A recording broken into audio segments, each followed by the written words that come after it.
Behind me is a message that I received early in the morning in the beginning of 2020. At that time, I was working as part of a task force that sought to use survey information as a tool for targeting fact-checked public safety awareness messaging regarding the coronavirus pandemic in Zimbabwe.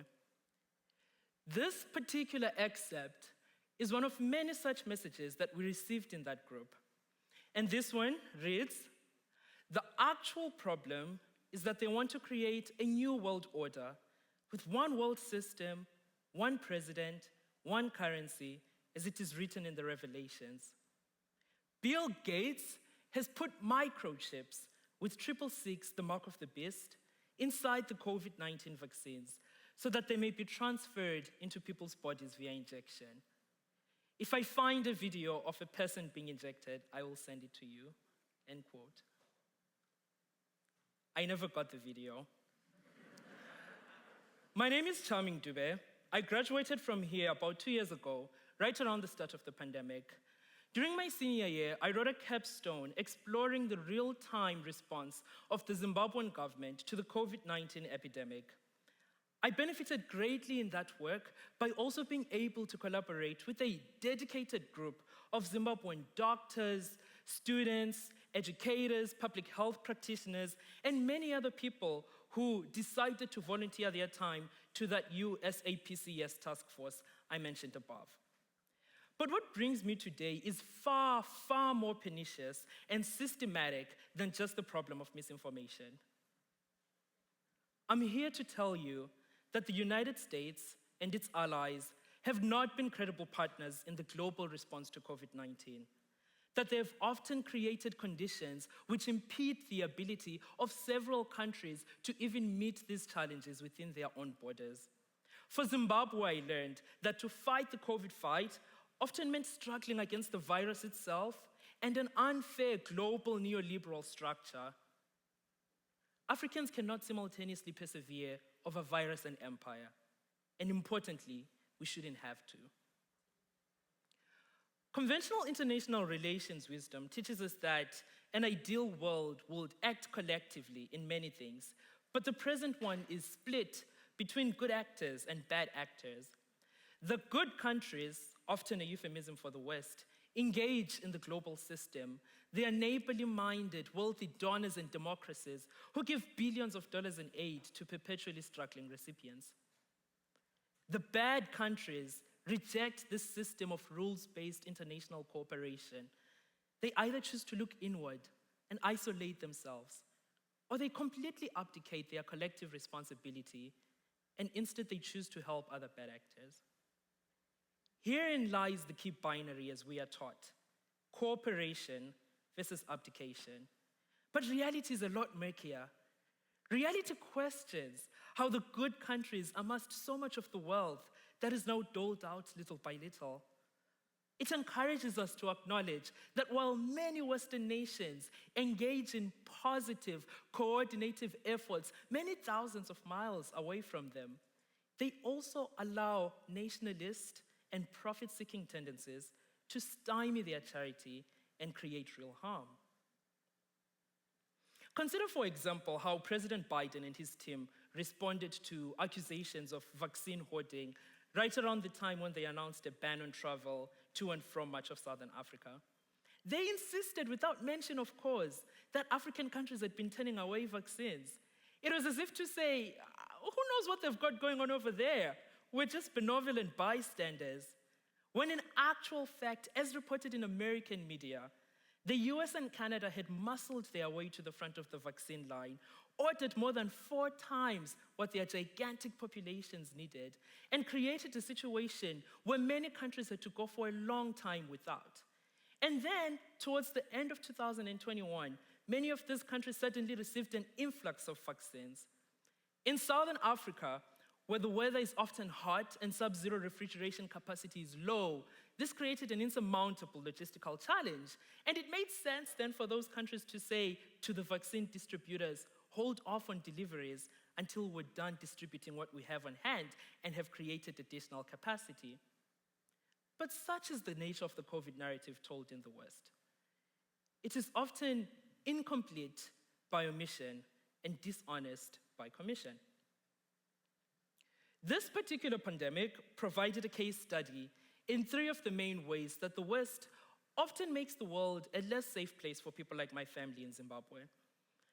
The first of these is when Western policymakers rely on recommendations from Western, often white, scientists based on information gleaned from Western people about Western contexts to create frameworks that are supposed to be globally applicable. I once read about how women perished at disproportionate rates and got disproportionate rates of injury from car accidents due to a design flaw that left seatbelts dangerously positioned for them. The reason this kept happening was because for decades, car manufacturers would only use crash test dummies designed to resemble the average male.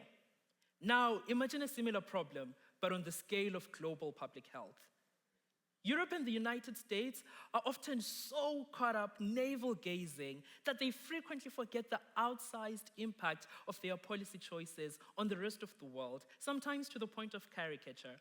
Consider, for example, on Valentine's Day weekend in February of 2020, when Europe's health ministers met in Brussels for pandemic war games and to discuss the situation that was unfolding in China. And they were able to turn that event into an opportunity for premature self-congratulation at truly remarkable speed. Italy's health minister, Roberto Speranza, spent a good portion of his remarks talking about Europe's dual responsibility to herself and to poor Africa. Belgium's health minister said that Europe must always be at the ready to help. Mind you that this was merely days from truly apocalyptic scenes from those countries. I mean, COVID calypso was practically knocking at their door, and here they were talking about their foreign responsibility. And you might wonder what they were doing to prepare their countries. To wit, the New York Times quotes Britain's chief medical advisor talking about Europe's special protection from pandemics, being rich. So it makes sense in the context of this self-preoccupation, this out-of-touchness, that those same officials would be absolutely dumbfounded when countries whose climates often reach the triple digits Fahrenheit cannot sustainably store vaccines that require sub-zero refrigeration, or when they cannot properly implement lockdowns because there are no social safety nets to supplement lost incomes, or when they cannot shut down schools because internet and power reliably reach fewer than half of the population. And when they react with horror and disgust at the idea that endemic COVID is a natural endpoint, despite the fact that millions of our populations are immunocompromised as a result of the still ongoing HIV and AIDS pandemic. The second way that the West can make the world an unsafe place is when it fails to react to political and social challenges here and ends up exporting culture wars and malevolent figures. For instance, in the 1990s, American tobacco realized that they'd largely fallen out of favor here. So they simply tightened up operations and expanded aggressively abroad, particularly to Asia. Today, Americans don't think of big tobacco as this cultural and financial behemoth. Yet, in fact, there has never been a more profitable time to be in the tobacco industry than this century. And those very same communities that became heirs to this most American legacy are met with the same perpetual patronizing question: why do they smoke so much? Think back to that message that I showed you. Something has to have gone terribly wrong. I mean, terribly wrong for Bill Gates to be a household name in African politics. And this situation is even worse if you consider the medium of much of this misinformation. The American government has utterly failed to regulate Meta and its subsidiaries. And as a result, they in turn have grown almost as fast as their incentive to further outrage and lies. People are sacrificing access to life-saving vaccines at the altar of a purely American culture war. In countries where internet access is prohibitively expensive, these companies often go in and make deals with local internet service providers and cell phone retailers to carry their services at greatly discounted costs. Meaning that for millions of people across the world, Facebook and WhatsApp consist the entirety of the known web. Spend a day on WhatsApp to get a sense of how truly terrifying a concept that is. The failure of the US government to legislate presents a risk, a real risk, to global health and safety. Finally, the effect of nationalism on policy depicts a zero-sum picture of global health, when health is inescapably collective. No one society or community or country can assure its citizens of medical security until the entire world is meaningfully protected. But because nationalism gels so well with our human instinct to retreat and hide away from danger, special interests can rely upon it to act in increasingly inhumane ways with very little pushback. And I'm not even talking about vaccine charity. This is a matter of fundamental fairness and accountability. When companies such as AstraZeneca charge South Africa 2.5 times per dose what they charged EU member states. 2.5 times per single dose what they charged EU member states. Ultimately, nationalism allows us to create a false sense of discreteness that allows us to too easily forget one another's humanity. And several studies have gone on to show that border closures are not at all that effective. Oftentimes what they do is delay the onset of community transmission by a couple of days at most and have a very modest effect on overall infection. What they are effective at is converting the fear of a disease into the fear of communities rightly or wrongly associated with those diseases. We know that unfortunate anti-AIDS messaging in the 1980s led to a horrendous spike in hate crimes against queer men, and have today seen the terror of increasing racialized violence against AAPI communities. Nationalism is a warm blanket, a warm fog of lies that allows us to forget one another's humanity and increasingly justify the injustifiable.